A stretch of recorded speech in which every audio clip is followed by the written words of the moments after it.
Hi, my name's Phil Chappel, and I am here with my co host, Brandon McDole. You are listening to the Ill Video Podcast brought to you by Ill Communication LLC. BJ, what's going on today, brother? I just happy to be a part of the party, Phil. Finding some energy and pulling it from within and sending it out to the world today. On today's show, BJ and I are going to try to talk about how, when facing adversity, there are zillions of different challenges that we all face. However, it's not how or it's not really what it is that you're facing, it's how you go about doing it. And I think BJ has a extremely tremendous and inspiring story for you because he's faced adversity in regards to weight gain and weight loss. And he was in his early mid 20s, 26, 27, and he finally said, I've had enough of this lifestyle, and he did something about it. So he went to the gym, he got a trainer for 2 days, and then the inspiration came from his mother. It's authentic, and I mean, a lot of people that have any type of mental illness. I mean, more specifically, I believe obsessive compulsive disorder. Whenever you face a challenge or you overcome some sort of adversity in your life, that challenge does not leave you. And you take all the lessons that you've learned, while you were either encountering or first encountered that challenge, while you dealt with it, how you dealt with it. And I think BJ his story speaks volumes. So uh, I'm going to let him do his thing. I say this from experience because I did it. Mhm. I was there. I was hopeless. I thought, well, this is just the way I am. And the only real inspirational person that's been by my side my entire life Mhm. was my mother. At not to get into my whole life experiences in this short Well, little segment. how did your mother inspire you? Well, that's exactly where I'm going. So at the age of 27 years old, I was 75 pounds overweight. And I just thought, well, that's just the way it is. That's who I am. I can't change who I am. And I wasn't eating healthy and all those things that go into an unhealthy lifestyle. No exercise, no anything like that. And she Mhm. would suggest, hey, you should maybe try some exercise. Try going to a gym. Do some walking, just something. Go down and walk the track at, the football field or at the high school or whatever it is. Get get get moving. And for a while, it was, it's just how I am. And I also had back pains and things like that. And eventually, something just said, you know what? I'm going to give it a try. And I did. I went to the gym. I got a free personal trainer for 2 sessions. Mhm. It was the lady was maybe 5 foot tall, maybe 100 pounds, okay? And she was in her 60s, close to retirement. Very nice lady. She'd been doing this for 20 years. Talk about a honey badger. Wow, So, she's sounds like a really nice person. I show up and she puts me on the scale first. I weighed, I believe it was about 205 pounds. She looks at me. She says, okay. She gives me this little thing to hold my hands, like almost looks like a Xbox controller. You hold it in your hands, it measures your body mass index and something else, Mhm. basically your fat content. She looks at me, she says, "You're obese." Oh. And I never heard that before in my life. I'm not a very tall person. I'm 5'5", and growing up, I didn't reach 100 pounds till 10th grade. So, this was a big change for me. Um, so she showed me around the gym, showed me, elliptical, treadmill, the machines, the weight machines. She said, "We're gonna start on the elliptical machine. You need to do 160 minutes per week on this machine, minimum.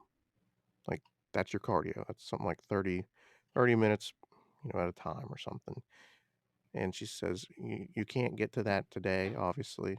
I don't She says, "I don't believe so." She says, "But you Mhm. should weigh between 130 and 135 pounds. That's what your height, your body." Your body Right. fat, your index. "This is where you should be. You're Yeah. way off the scale here, buddy."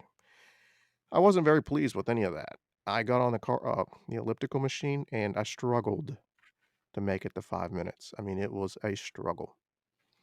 Well, I came back probably a few days later, and she ran me through the same ringer basically back on that machine, elliptical, and I Mhm. struggled again, but I started cutting soda, fast food, That's that's huge. What was your favorite soda that you cut out? just Coca-Cola or Dr. Pepper or Mountain Dew. It was just of the Ooh. random whatever. Okay, so I was eating at that time Moe's, so I'd get the loaded nachos, right? And, a Uh, soda or a sweet tea, um, and I would eat all of it. Or I'd go to Five Guys and eat a burger and fries. You get the big bag of fries, and what you don't eat there, you just it's to go. It's in a bag, so you just keep on digging in it. Five Guys, what is that? It's a hamburger primarily. Hamburger Hamburger and joint? like, sliced fries. They have, like, that potato skin look on them. Ah, nice. Okay. So those are the staples of what I was eating, and if it wasn't that, it was, takeout, whether it was Chinese food or just anything. I mean, wings, pizza, whatever you could think of as far as being at that age, living with 2 other guys in an apartment, um, the lifestyle. It was just Yeah, just debauchery. yeah, just whatever works, it didn't matter. There was no sense of being picky. I used to not be, picky in terms of what food. I would eat anything. So with that, getting back to the gym thing, I cut out those foods. I started going to the grocery store where you could have like a choice on the buffet salad and some different items that we're all familiar with if you go to the grocery store and they have a buffet of things you can get from like what's called the cold bar salad and some other items, tuna salad and whatever. So I would do that, and I would be I noticed that, I was more comfortable eating, like, smaller portions where I wasn't feeling so full, like, when I was eating these other, foods that were bad for you, eat as much as you possibly can, if not all of it. And you're hungry in an hour. Right, but you're hungry because the food isn't actually nutritious, but it's still in your body. So then, Mhm. essentially, you're just storing things that aren't necessary, but anyways, I continued and slowly, within a few weeks, just got this itch. I got on the scale and saw that I lost like 4 pounds. I was like, "Wow." So and I That's was that's gaining, huge. that, endurance on the elliptical. I was now up to 10 minutes, and so I got excited, and before long, it was, I lost 10 pounds, and so I'd go in there with sweatpants and a sweatshirt, and it was during the winter time, and I would wear it all while I was on the elliptical, and it would make me sweat. And so I was sweating and feeling, better about myself. And I don't want to sound, cliche or whatever the term is, but it was just starting to just melt off me. The excess um, weight. It was just coming off. And so I was just going at it. And I started using the weight machines. And I was not strong. And when I say not strong, I had a, just the, it was hard for me to lift a 10-pound dumbbell over my head. Okay, just if you were sitting down Mhm. just to lift 2 tens, one in each hand. It was hard. It was a struggle. I was not able to do a pull-up. not 1 pull-up. Now, in Wow. retrospect, in elementary school, I was, like, one of the top in my class as far as the amount of pull-ups I could do. I remember. So, I big too big was difference. Yeah, along we that were just list. it was a different game because you didn't weigh that much, but, We were like air, you're just strong bup, for bup, your bup, bup, bup, body. bup. So, Yep. with that, it just drove me to continue on that path, and I got I don't wanna say obsessed, but I got obsessed. And Well, that yeah, so keep yeah, in mind, so just the timeline on this was, like, I wanna say mid-October that I started this journey, going to the gym. By I would I wanna go with April, so that's, what, 6 months, roughly, call it 6, 7 months. Within that time, I lost, over 50 pounds, okay? wow. And I was 50 yeah, was spending time in the gym, okay, like, real time, like 2 or 3 hours just in there, 30 minutes on the elliptical, hitting those weight machines. I started to dabble, like I said, with the dumbbells, just light, you know, and I was working up to, like, 20s and 25s and just getting excited and finding new things to new moves and exercises, and all the while, keep so in mind, much I'm doing this by equipment. myself, like, no buddy system, nobody's holding me accountable. I was working full time, I was taking between 3 and 5 classes at the community college and going to the gym. So Well, your trainer, did she not hold you accountable? well, she was just that was just a free consultation, The like 2 the 2 2 day meetings. okay, alright. Uh, it was all me, it was all me. There was no system I was following, no recommendations. I wasn't in on, like, eat this type of food versus that, but I cut out milk and dairy products altogether. Cheese, no steak, no burgers, even chicken. It was very small portions of chicken. I would eat salmon. At the grocery Mhm. store, they had pre-cut out pieces of cooked salmon. Just throw it in that microwave there, and I'd cut it in half, eat half. So either get a piece of salmon or make a salad, but either one I would only eat about half of at a time. And then about 2 hours later, I'd eat the other half. So when you space out that what you're eating in a smaller portion, your body doesn't keep anything. It burns it right up. It uses it because you program it to, and it knows it's going to have more fuel. You're going to eat again.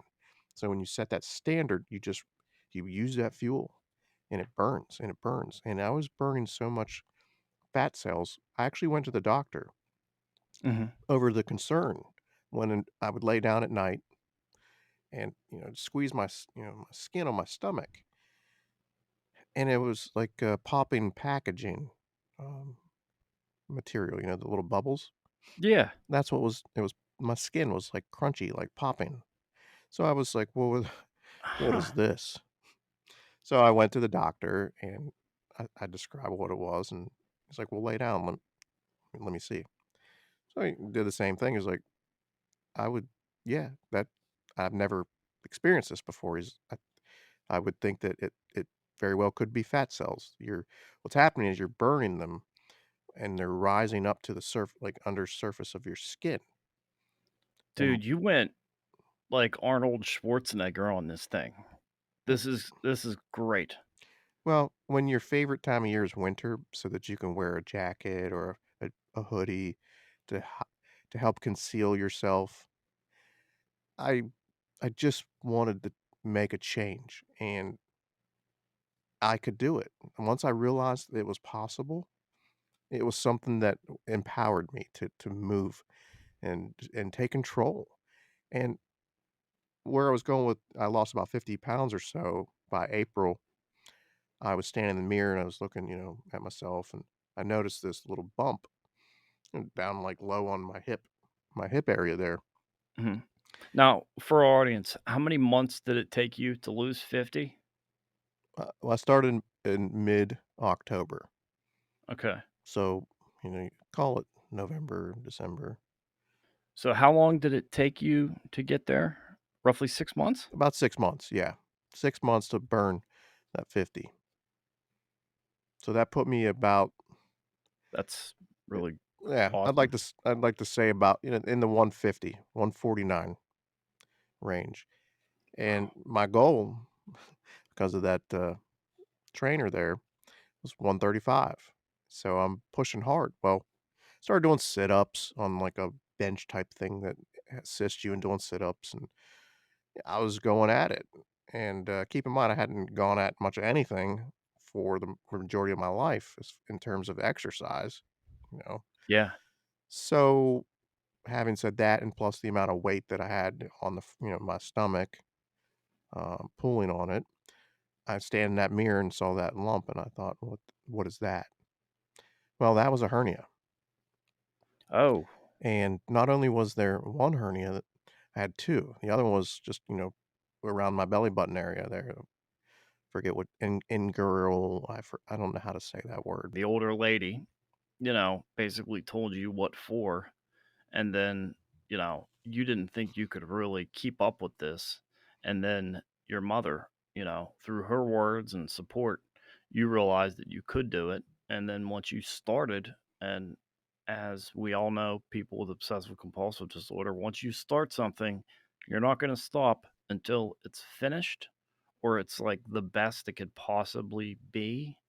And when you get that kind of positive obsession, if you don't let it overtake your life, which you didn't because you mentioned that you were taking classes at community college, you were living with you had rent to pay and you had a couple other things going on. And I mean that's you had a really packed schedule, but you were able to pack everything in there and knock off 50 pounds in 6 months, which is an astronomical feat. Yeah, it really was. And seeing that doctor and hearing him tell me I have a hernia or 2 hernias, and that second one being the inguinal hernia, which is located in your belly button region, that was scary, shocking, and it really took the wind out of me for a little bit there, um, knowing Yeah. that I had to get that fixed, and what was that gonna how was that gonna affect me?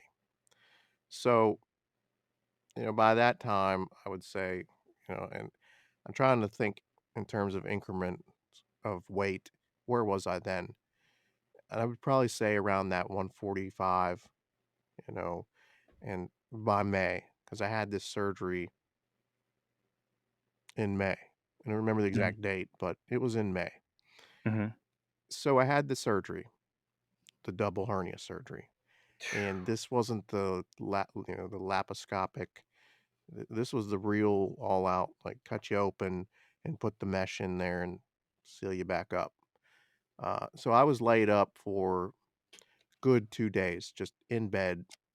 It was a struggle to get out of bed because your Mhm. stomach muscles have just been Yeah, that's violated. And oh, man. I mean, doing yeah, just for example, I mean, like, just in retrospect, like, I just did I don't know, it was a few months ago. I got one of those nice ab rollers where you roll, and oh I thought something was actually physically wrong with me, like, because I was in so much pain. yeah, My stomach, my chest.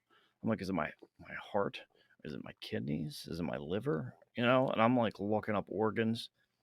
sure, Yeah, your muscle, man, oof, yeah, that's gotta be painful. yeah. So we don't realize how much we use and don't use our stomach muscles. There's a lot of muscles in our body and our core that we don't use unless we focus on them specifically. So it was a struggle, and I ate very little for 2 for those first 2 days, and then not very much for the next week or so, just because of the pain that would come from eating and having it, food in your stomach. So I lost 10 pounds from that surgery. Wow, so Yeah, that's an additional 10 off of, including the 50 you had already lost just right. because of your through pure will.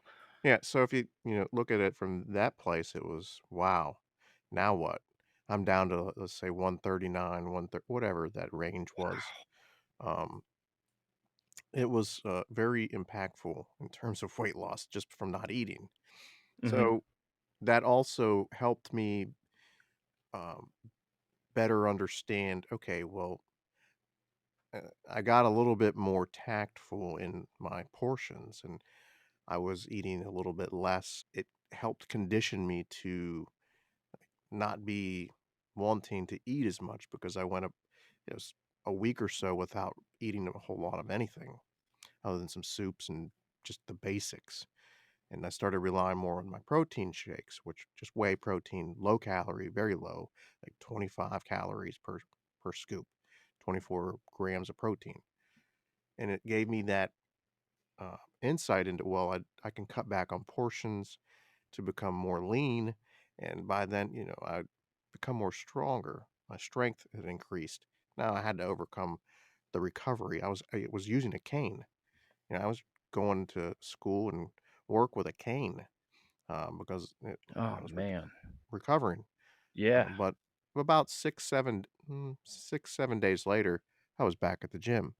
Now, I couldn't do cardio, but I was doing chest and arms and, things like that where I didn't necessarily need to do a lot of movements or walking. Um, so once I recovered, I was just back on that same fitness kick. Nothing really changed, just going at it.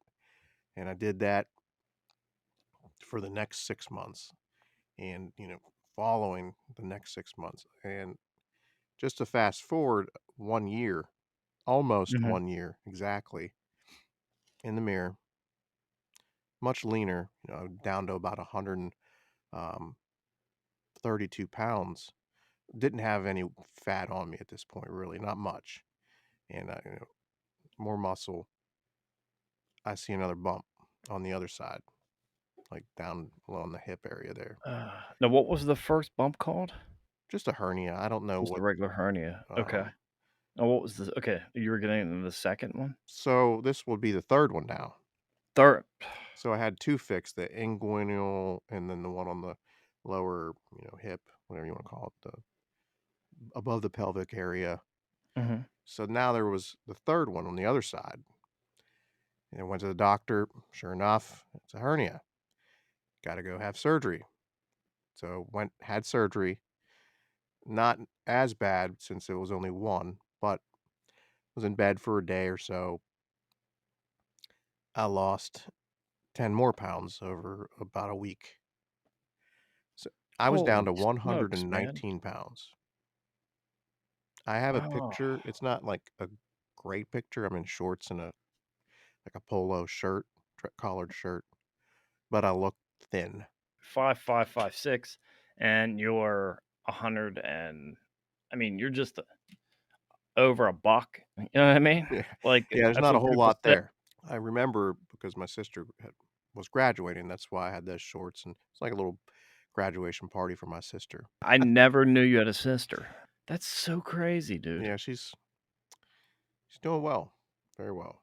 I think with my both my brother and sister, it's a good relationship, one where we just do our own thing, and we always know that we're there, you know. So by 2010, I was down to 119 pounds and recovery, was in recovery from the hernia surgery there, that second surgery for the third hernia, and I found myself like, wow, I'm down a little bit here. I gotta work. And if anyone out there listening has exercised and gone through that process, gaining your weight back isn't exactly easy because it's you got to be careful on how you go about it. You don't want to just throw the weight you don't want, and you got to build back that muscle. So when I came, back to 100%, it was to the gym, and it was like a Back at it. uh, it was back with a vengeance, with the mindset of, "Okay, no more hernias since they're all fixed, and, I'm gonna go at this." And I did. Um, I was able to do 10 pull-ups, boom, just right there. I was doing dips, like on just a stationary stand, That you know, is knocking out 10, that's a 20 feat. at a go and just Yeah. going back at it, and I was finding myself at the gym for 2 or 3 hours at a time just in the weights section, on the elliptical, and, it didn't take too long before I was back up to 130, 132, 135, and I reached this like plateau where I found the strength was there, and but I wasn't using it for anything. I was just lifting weights. Mhm. They weren't going anywhere other than up and down. So I, there was a trainer, a younger trainer at the gym there, and she's always had like these boxing gloves or and just different things that she would have in her bag for boxing and these wrist wraps and stuff. And so I Sounds asked, like yeah, a Ronda Rousey type. yeah, she would wear this like zip up hoodie and had this logo on the back for boxing, like a dragon. So I said, well, what is that? And she said, well, I belong to this little boxing place over here just down the street. Mhm. So to shorten that story, I started taking the boxing classes. It was very affordable, lots of cardio. I mean, boxing is a lot of cardio. And so I just Oh, yeah. enjoyed it because it was, I was shocked by the preparations and the amount of effort I put into the gym.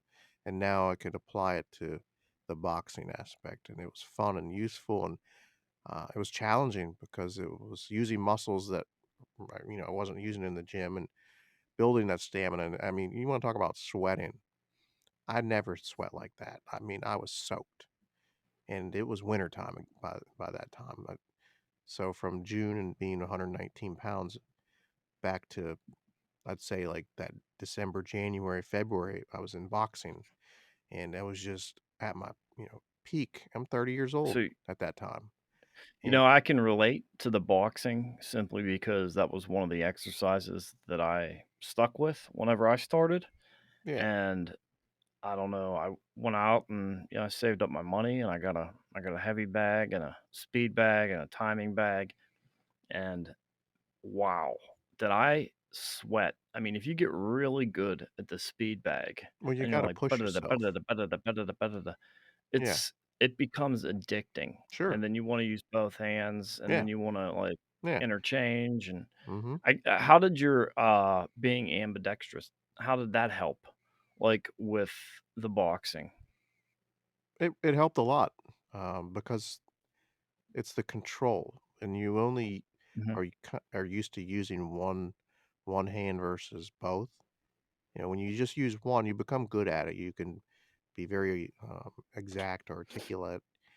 But when you use both, being someone that you know throughout life has learned to write right-handed and throw left-handed, it helps because you have more control. You don't have to Yeah, get that's up to that speed. You're already kind of there. You just have to learn how to do that speed bag.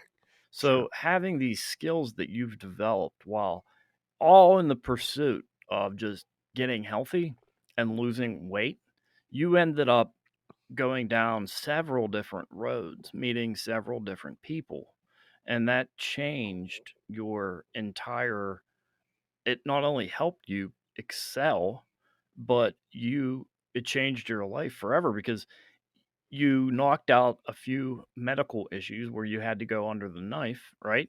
And those could have sprung up 10, 15 years from then, and then you could have been like horrifically overweight, Yeah. and still living the same lifestyle, and they could have been extremely serious surgeries. But Sure. since you were so young and you were doing everything correctly, how many of those habits do you think that you've kept or you try to continue on?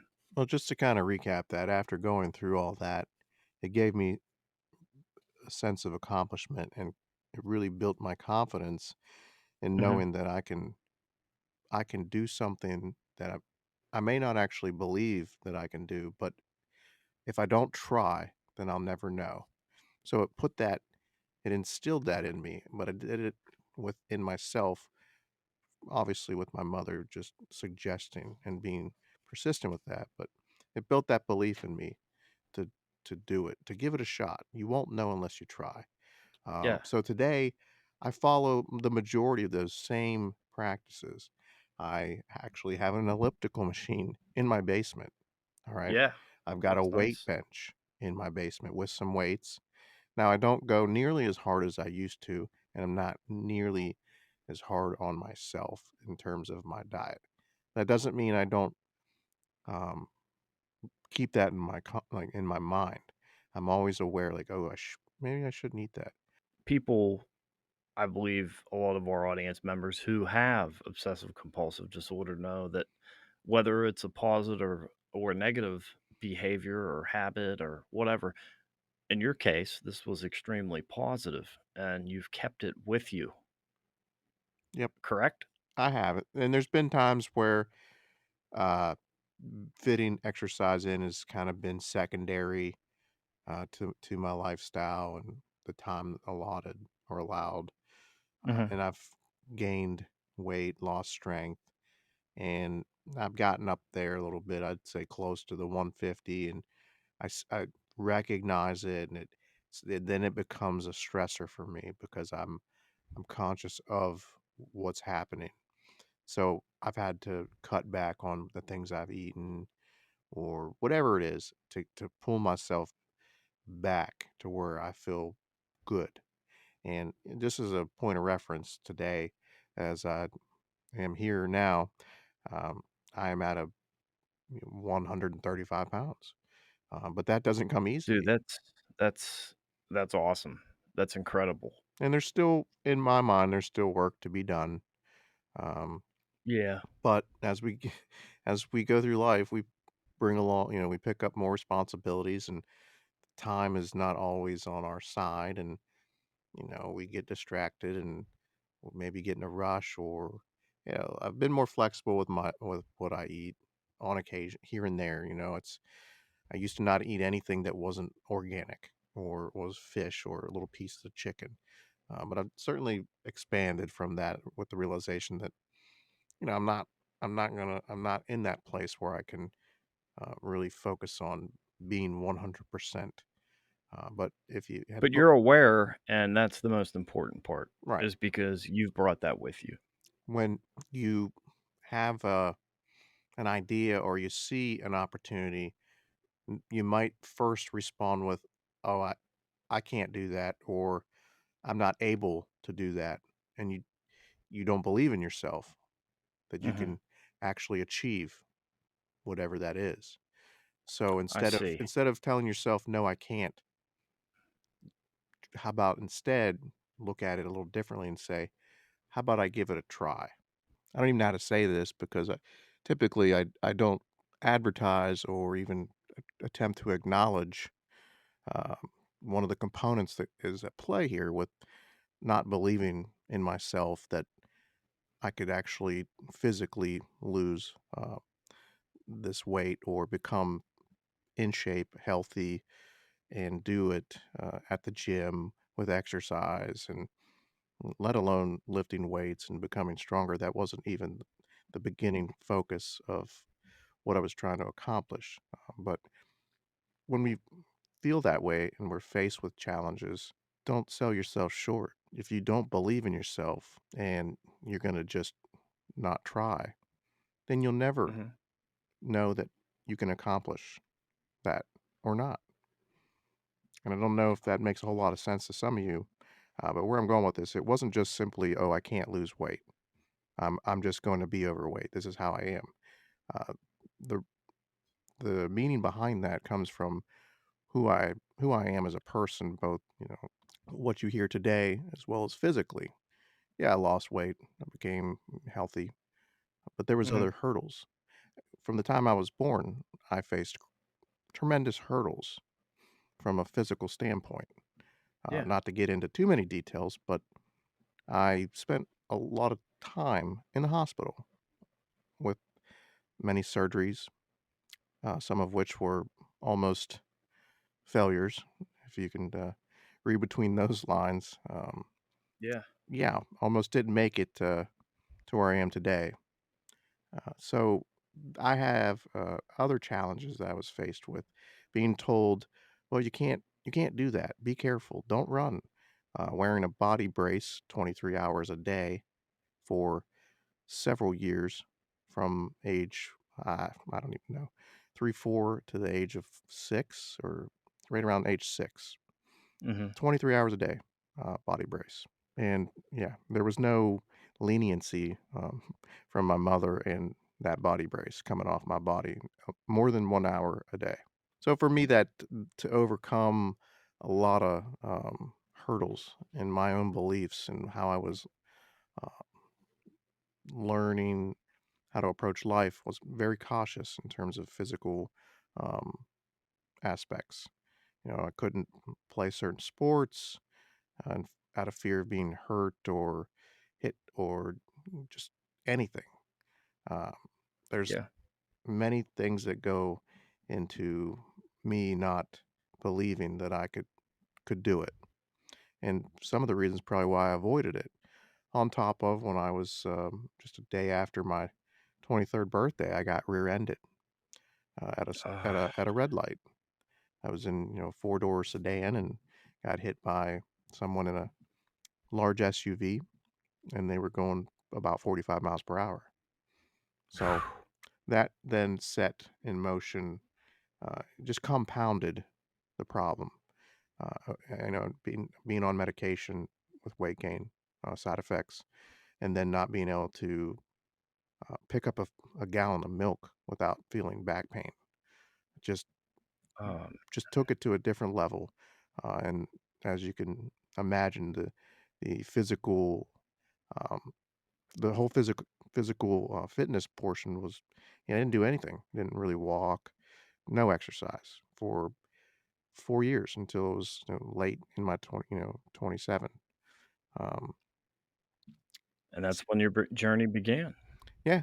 So I hope that's some sort of inspiration. And as you could tell, like, as much as I love to keep it real, I'm very guarded with the details associated with those types of things. 'Cause I'm really just not I'm not used to sharing that. Both of us are just aren't comfortable sharing yet, but eventually both of our lives are going to be out there and they can be picked at and whatnot. And I really could care less if someone wants to judge you or me or both of us what we're doing. I think, and from the feedback that we've gotten, our message is being heard loud and clear. So, just like to thank everyone that has commented and recommended or suggested our channel, watched our videos, and I also like to thank BJ for telling his story today. And next week, and maybe this week, we'll get into how I faced a specific adversity, a challenge like BJ's. It is mental because you have to tell yourself, I'm going to do this. And with the obsessive compulsive nature of things, you want to do it perfectly and you want to go all out. You want to pull an Arnold Schwarzenegger and, there's 24 hours in a day. You sleep 8, eat 2, you still have how many hours left? Do math. I don't know. But like, and then he would just use every rep he would do. He said that was just one step closer to him accomplishing his goal. And I looked at that and was like, wow, when I'm sitting behind a blank screen and I can't come up with a sentence to write on Vocal or at one of our blogs, it just, once you start, you can't stop. When I was at the gym, that was my free time. I Mhm. could have used that time to sit and play Xbox or watch TV, watch a movie, but I put that to the side or kinda quit that, just like I quit eating fast food. I realized that, okay, these aren't good for me. They're not helping me get what I really want. Neither is playing Xbox or watching TV. I gotta Yeah. cut that out too. So I focused my efforts on the only things that mattered in that time. It's like that was that time in my life where I put my head down and I just did what I had to do. And I looked at going to the gym or exercising as something I had to do. It came as a priority before Xbox or TV or whatever it was, because those things weren't going to add or help me get where I wanted to go. And that was just it. I had to break it down into that simplistic format. Mhm. Prioritize. What do I have to do? What do I want to do? And those wants have to be productive in the way that fulfill the the goals. Got to go to work, got to go to school, got to go to the gym. That's it. I think that you could probably, as a writer, I think that you could definitely write a book about this, that journey, and it's very interesting. And I hope our audience thinks as much, and hopefully they can take out some of the tools in your toolbox that you go on to indicate that you used, and they find value from that. And yeah, it'll be awesome. But guys, thank you so much. You are listening to the Ill Video Podcast, brought to you by Ill Communication. My name is Phil Chappell, And I'm BJ McDole. and thanks for listening. You guys have a great week, and we're going to be pushing out more content as soon as possible. Next show will be who knows, but we're going to touch base on what's going on with how I encountered and faced certain adversity in my life. And BJ is going to be there to ask the question. He's going to be the one to ask the hard questions, and I'll be the one to provide him with the answers. So, looking forward to it. And thanks a lot, guys, for listening. Take care. We're out. Peace. God bless. You want to say like later on or something? Yeah. Yeah. See you soon.